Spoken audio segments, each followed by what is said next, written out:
કેવું ચાલે છે આંદોલન? બરોબર ને? આંદોલન જેવો જોશમાં પકડી લીધું છે. તમારા ડાયરાથી ખૂબ ખેડૂતો પ્રસન્ન અને આનંદમાં આવ્યા છે કે ભણનો દીકરો મરદનો દીકરો એક ગુજરાતમાંથી કલાકારમાંથી એક જ મરદનો દીકરો આવ્યો ખેડૂતના સમર્થનમાં. સાચું બોલવાનો જે મને આ જે મોકો મળ્યો ને, હું ભાગ્યશાળી છું. કારણ કે એક અંદર ગુજરાત જ કીધું ને, મારે સાચું બોલવું હતું. અને મને વિશ્વાસ છે નીરજભાઈ કે મારી વાત સરકાર સુધી પહોંચી. સરકાર છે ને એનો ક્યાંક ન્યાય લાવશે, વિશ્વાસ છે. કારણ કે આટલું બધું મોટું થઈ ગયું, સરકાર આપણું ન્યાય લાવશે. આ વિષયમાં ખેડૂતોની માંગ વ્યાજબી છે અને હકની છે, તો ખેડૂતો સામે પ્રેઝન્ટેશન કરી અને તમારા જેવા સજ્જન માણસોએ આગળ આવી અને એમાં કઈક રસ્તો કરવામાં મદદ કરવી જોઈએ. સત્ય બોલું છું ને, અને મારા બોલવાથી એટલો પડઘો પડ્યો ને, એ માતાજીની કૃપા છે. આવો પધારો. આજે 7મો દિવસ છે ઉપવાસ છાવણીનો. અને આપણો હવે પરિણામ તો જે આવું હું આપણે હવે અમે પકડું, અમે ગઢવી પકડે મૂકી નાખતા. હવે આજીવન મૂકવાનું નથી. હવે ખેડૂત જ રહેવાનું. ડાયરા થાય કે ન થાય, તેલ પીવાય જ્યાં રહેવાનું ખેડૂત રહે. એટલે સરકારને ન્યાય આપવો પડે. કારણ કે ભગવાનને ન્યાય આપવો પડે તો સરકાર તો આપે છે ને ન્યાય.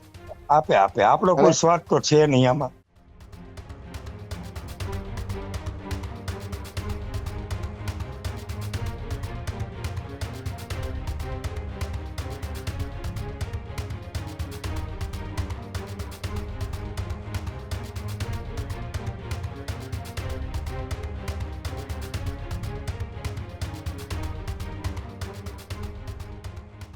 મોરબીના જેતપરમાં ખેડૂત આંદોલન છે તે યથાવત જોવા મળી રહ્યું છે.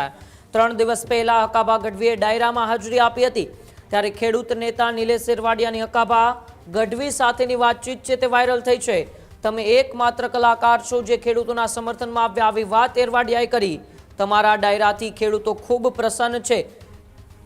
મને વિશ્વાસ છે કે મારી વાત સરકાર સુધી પહોંચશે, આવી વાત હકાબા ગઢવીએ કરી.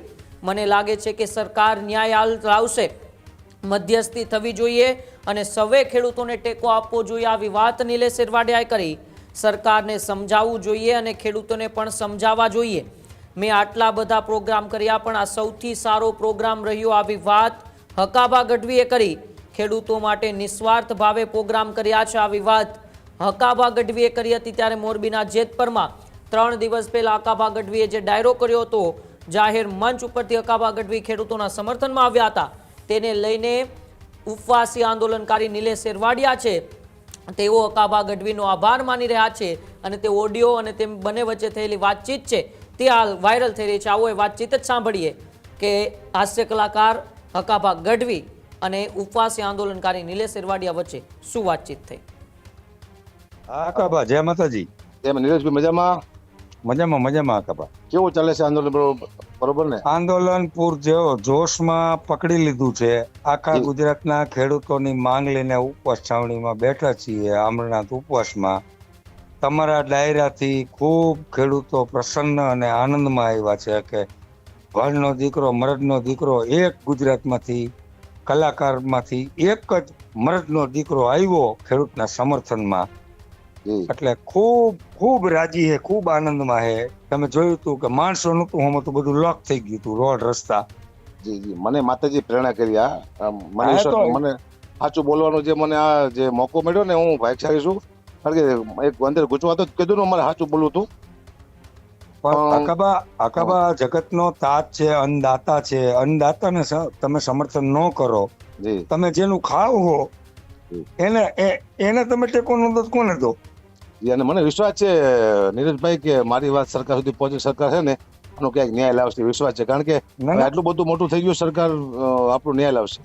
ના લાવવો જ જોઈએ. સરકારે જો તમારા જેવા કોઈ કલાકારો છે, સેલિબ્રિટીઓ છે કે જર્નાલિસ્ટો છે, એવા લોકોને મધ્યસ્થી થઈ, આજે માનો કે ખેડૂતો જતા હોય, ખેડૂતની ટીમ બોલાવતા હોય તો એની સાથે મધ્યસ્થી થઈ સંસ્થાના કોઈ સારી સંસ્થાના બિનરાજકીય આગેવાનો હોય, એવા આગેવાનો, ડાયરાના કલાકારો છે કે કથાકારો સારા કોઈ છે, એવા એ મધ્યસ્થી બનવું જોઈએ. ખેડૂતોને ટેકો દેવો જોઈએ અને ખેડૂતોના હિતની વાત સરકારમાં મૂકી અને સરકારને પણ સમજાવવી જોઈએ અને ખેડૂતોને પણ જો ગુમરાહ થતા હોય તો સમજાવવા જોઈએ.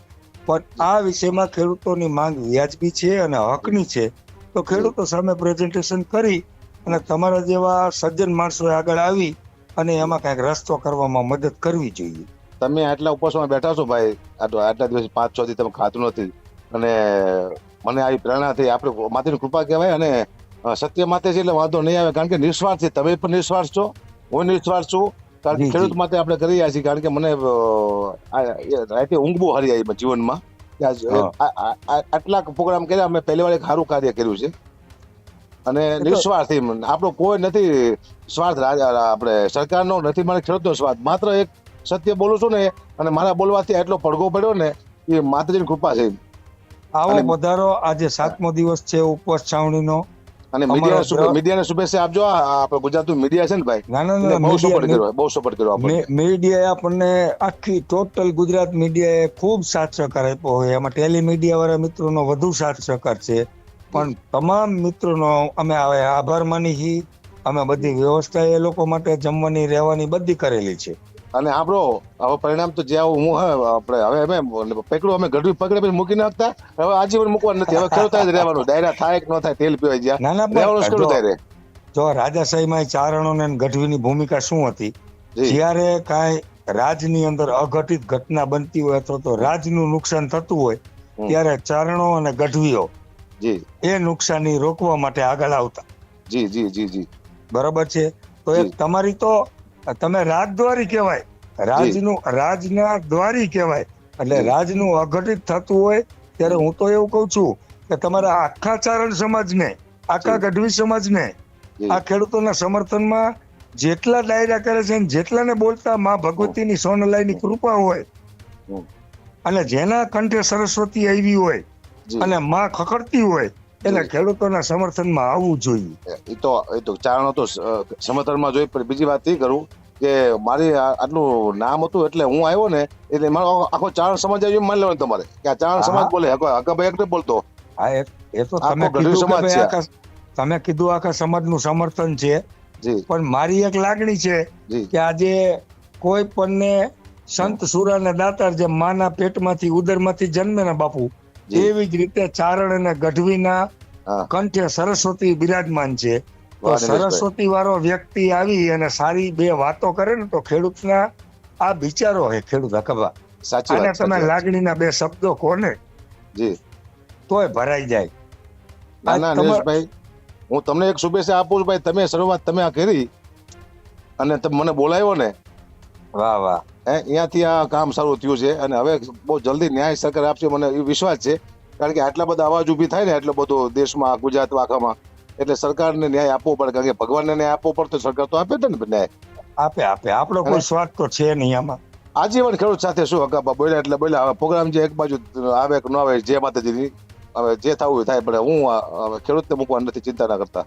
વાહ ભાઈ વાહ. જય માતાજી. જય માતાજી, જય માતાજી, જય માતાજી. કઈ કામ હોય તો મને કહેજો ભાઈ. ખેડૂત ભાઈઓ છે ખેતરમાં ડ્રોન ઉડાવતા હોય છે ત્યારે આપણે એક પ્રશ્ન સતાવતો હોય છે કે જે આપણે અત્યાર સુધી જીપીએસ ટેકનોલોજી વાળા ડ્રોન વાપર્યા છે, જેથી કરીને મોબાઈલ ટાવર છે અથવા તો હાઈ ટેન્શન લાઈન પસાર થતી હોય, કોઈ વૃક્ષો હોય, ત્યારે જે જીપીએસ ટેકનોલોજી વાળા ડ્રોન છે એમાં ટકરાય અને ટ્રેસ થાય છે. પણ એગ્રીઓન લાવ્યું છે જીએનએસએસ ટેકનોલોજી ડ્રોન, જેથી કરીને એ ડ્રોન છે એ કોઈ જગ્યાએ ટકરાય નહીં, પોતાની રીતે જ ડિસિઝન લે છે ને મૂવ થઈ જાય છે. જેથી કરીને જીએનએસએસ ટેકનોલોજી ડ્રોન છે એ વાપરવાનો આગ્રહ રાખો.